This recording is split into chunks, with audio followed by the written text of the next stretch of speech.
Public policy यानी लोक नीति के इस पेपर में जो पहला ही यूनिट होता है कि लोक नीति क्या है। जैसे हालांकि सिलेबस में आपके लोक नीति का विश्लेषण यानी एनालिसिस ऑफ पब्लिक पॉलिसी के बारे में पूछा गया है, लेकिन बहुत सारे पिछले साल के सवालों को देखने के बाद लगा कि जो सबसे पहला सवाल आ रहा है इस टॉपिक पर वह है कि लोक नीति क्या है, इसको समझने के ऊपर। पॉलिसी क्या है, पब्लिक पॉलिसी क्या है, और लिबरलाइजेशन टाइम पीरियड पे यानी उदारीकरण के दौर में या कल्याणकारी राज्य के दौर में लोक नीति का हम कैसे मूल्यांकन करें, लोक नीति को कैसे समझें, लोक नीति का कैसे अध्ययन करें, इसी से जुड़ा हुआ बेसिकली क्वेश्चन आ रहा है। तो अगर लोक नीति टॉपिक से कोई भी क्वेश्चन आपको आता है कि लोक नीति क्या है, लोक नीति की अवधारणा से आप क्या समझते हैं, या लोक नीति की संकल्पना से आप क्या समझते हैं, या उदारीकरण के दौर में लोक नीति की क्या संकल्पना है, या कल्याणकारी राज्य के संदर्भ में लोक नीति की क्या अवधारणा है, अगर इस तरह से किसी भी तरीके से पहले यूनिट से क्वेश्चन घुमा के पूछता है तो आप कंफ्यूज ना होके, और ये जो हमने शामिल किया है इन बिंदुओं के माध्यम से, आप इसी के माध्यम से क्वेश्चन को समझते हुए अपने आंसर को एनालाइज करने की कोशिश करें। आप अच्छे से इस चीज को एनालिसिस कर पाएंगे। जैसे सबसे पहले आप क्वेश्चन को लिखें तो उसमें इंट्रोडक्शन लिखना ना भूलें। किसी भी तरीके से लोक नीति क्या है, इसको इंट्रोड्यूस करें, इसके परिचय के बारे में बताएं, जिसमें सबसे पहले लोक नीति एक विषय के रूप में 1950-60 के दशक में उभर के आती है। इस विषय को सबसे ज्यादा लोकप्रियता सबसे पहले अगर किसी देश में मिलती है एक विषय के रूप में, एक अध्ययन शाखा के रूप में, तो वह राज्य अमेरिका है। उसके बाद वह पूरे विश्व में इसकी प्रासंगिकता उभर के आती है। बेसिकली लोक नीति की प्रासंगिकता राज्य के समक्ष आने वाली चुनौतियों और उसके नीति से जुड़े हुए अनुसंधान के विषय के रूप में उभर के आती है। और जब से लोक नीति पब्लिक पॉलिसी विश्वविद्यालय के पाठ्यक्रमों में शामिल हुआ है और सरकार की नीतियों को जिस तरीके से प्रासंगिकता मिली है, उसको समझने में लोक नीति की जो भूमिका है वह काफी प्रमुखता से उभर के आ रही है। तो जब आप लोक नीति की प्रासंगिकता परिचय की बात करें तो इसमें इन सारे बिंदुओं को जरूर ध्यान में रखते हुए करें। उसके बाद दूसरा टॉपिक आप जरूर इसमें बनाएं कि लोक की अवधारणा क्या है, उसको समझाएं कि व्हाट इज पब्लिक पॉलिसी, यानी पब्लिक पॉलिसी में जो पब्लिक टर्म है उसको डिफाइन करें, जिसमें लोक नीति की अवधारणा क्या है, लोक से उसका किस तरीके से संबंध है, सार्वजनिक नीति और निजी का कंसेप्ट है, जो पब्लिक और प्राइवेट का कंसेप्ट है, इसको डिफाइन करते हुए आप पब्लिक का जो संदर्भ है कि सरकार से इसका कैसे जुड़ाव उभर के आता है, इसको आप डिफाइन करें। ये डिफाइन करना सबसे इम्पोर्टेंट है। जब आप पब्लिक और प्राइवेट के बीच के अंतर को आप डिफाइन कर पाएंगे, उसके बाद से आप इसको नीति के माध्यम से आसानी से कोरिलेट कर पाएंगे। इसमें जो सरकार का हस्तक्षेप है और सरकार की कार्यवाहियां है कि सरकार अपने कार्यों के माध्यम से, लोक नीति के माध्यम से किस तरीके से जनता तक पहुंचने की कोशिश करती है, जनता की जरूरतों को पूरा करने की कोशिश करती है, इसके ऊपर आप जोर दें। कि जब आप पब्लिक को समझा रहे हों, पब्लिक टर्म को समझा रहे हों कि यह कैसे राज्य के साथ जुड़ा है, एक सार्वजनिक नीति के रूप में इसके का संदर्भ कैसे उभर के आता है। उसके बाद दूसरी अवधारणा है नीति की अवधारणा,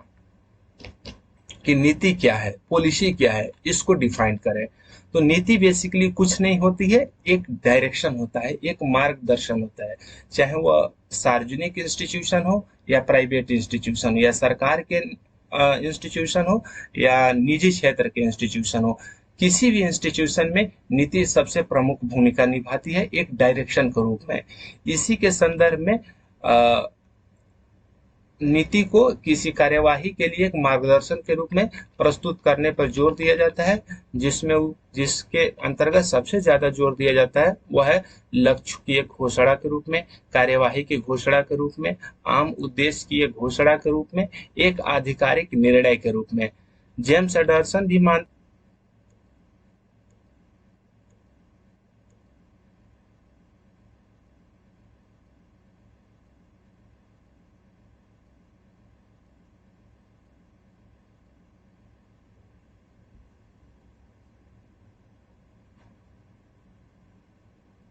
इसमें आप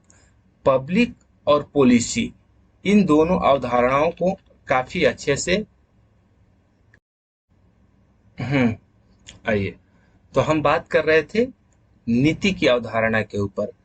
और इसमें अलग अलग जो विचारक हैं, जेम्स एडर्सन है, वह नीति को डिफाइन करते हैं। नीति को एक समूह के रूप में मानते हैं। नीति नियमों का एक समूह होता है जिसके द्वारा उद्देश्यों की पूर्ति की जा सकती है। हेगवुड और गन अलग अलग 10 प्रयोगों के माध्यम से नीति को डिफाइन करने की कोशिश करते हैं। इसके साथ जब आप नीति को डिफाइन कर लें और लोग को डिफाइन करें, तब संयुक्त रूप से आप पब्लिक पॉलिसी की अवधारणा को मूल्यांकन करें कि लोक नीति क्या है, इसकी क्या संकल्पना उभर के आती है। लोक नीति के माध्यम से सरकार कैसे जनता के हितों तक पहुंचने की कोशिश करती है। जब आप लोक नीति को डिफाइन करें तो इसमें सबसे इंपॉर्टेंट आप फोकस यह ध्यान में रखते हुए करें कि यह सरकार की नीतियों के माध्यम से आप इसको मूल्यांकन करना है कि सरकार कैसे नीतियां बनाती है ताकि वह जनता तक पहुंच सके, जनता की आवश्यकताओं को पूरा कर सके। और इसमें आप वर्तमान समय की जितनी भी सरकार की नीतियां हैं, कल्याणकारी नीतियां हैं, उसको आप इसमें मूल्यांकन कर सकते हैं। चाहे वो नरेगा की नीति हो, जनधन योजना की नीति हो, उज्ज्वला योजना की नीति हो, किसान सम्मान नीति हो, इन सारे नीतियों को आप थोड़ा ध्यान में रखते हुए बात करेंगे। बिना नीति को समझे हुए आप कंसेप्ट को डिफाइन नहीं कर पाएंगे। इसके माध्यम से आप लोक नीति के माध्यम से कल्याणकारी राज्य में जनता के हितों को कैसे पूरा किया जाता है, इसके ऊपर प्रकाश डालना है। और सरकार कैसे अपने कार्यों को निष्पादित करती है यानी कार्यान्वित करती है, लोक नीतियों के माध्यम से इसके ऊपर फोकस डालना है। उसके बाद आप नीति के प्रकार को डिफाइन कर सकते हैं कि नीति, जब लोक नीति में नीति के कितने प्रकार हो सकते हैं या प्रकार उभर के आते हैं। तो इसमें लोवी एक विचारक है जो नीति को मुख्यतः 4 भागों में विभाजित करने की कोशिश करते हैं, जिसमें वह वितरणशील नीति के मुद्दे, पुनर्वितरणशील नीति के मुद्दे, नियमनशील नीति के मुद्दे और संगठक नीति के मुद्दे, यानी जितनी भी प्रकार की नीतियां बनाई जाती है सरकार के द्वारा या अलग अलग मुद्दों के आधार पर, उसके विषय के आधार पर इन्होंने नीतियों को मूल्यांकन किया है। अगली अवधारणा आती है पब्लिक पॉलिसी के संदर्भ में कि जब पब्लिक पॉलिसी कॉन्सेप्ट को एक विषय के रूप में विकसित किया जा रहा था, विषय के रूप में इसको एक पहचान मिली, तो उसमें जो प्रमुख विद्वान हैं जिन्होंने एक अलग अलग कॉन्सेप्ट के माध्यम से पब्लिक पॉलिसी को और पॉलिसी को डेवलप किया है, उसके ऊपर आप जरूर प्रकाश डालें इस क्वेश्चन में, जिसमें से आप एक चिंतक के रूप में आप इस अवधारणा को, एक थिंकर्स के रूप में इस अवधारणा को यानी पब्लिक पॉलिसी को जो डिफाइन किया गया है उसको आप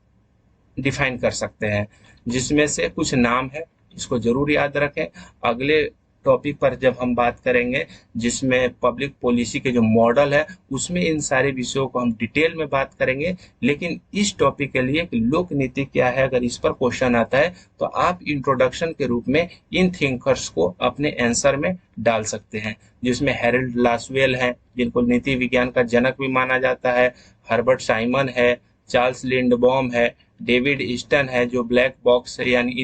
इनपुट और आउटपुट कॉन्सेप्ट को दिया था, जिनके आधार पर कोई भी नीतियां बनाई जाती है। काफी इंपॉर्टेंट इनका थ्योरी है। व्हाइट ड्रॉर की नीति है। इन थिंकर्स के माध्यम से आप अपने आंसर को एनालिसिस कर सकते हैं। और अगला आपका पोर्शन जिस भी कॉन्सेप्ट के साथ दिया गया हो, चाहे वो उदारीकरण के साथ दिया गया हो या कल्याणकारी यानी वेलफेयर स्टेट के साथ दिया गया हो, उसके संदर्भ में लोक नीति की प्रासंगिकता को जरूर मूल्यांकन करें। जैसे अगर उदारीकरण के दौर में लोक नीति की प्रासंगिकता के बारे में पूछा जाए तो उदारीकरण में राज्य का स्वरूप क्या उभर के आया है, कैसे इसमें बदलाव आए हैं, एक पूंजीवादी स्वरूप राज्य का जिस तरीके से उभर के आया है उसमें लोक नीति की क्या प्रासंगिकता है, कल्याणकारी राज्य की संकल्पना के संदर्भ में लोक नीति की क्या प्रासंगिकता उभर के आई है, लोक नीतियों के समक्ष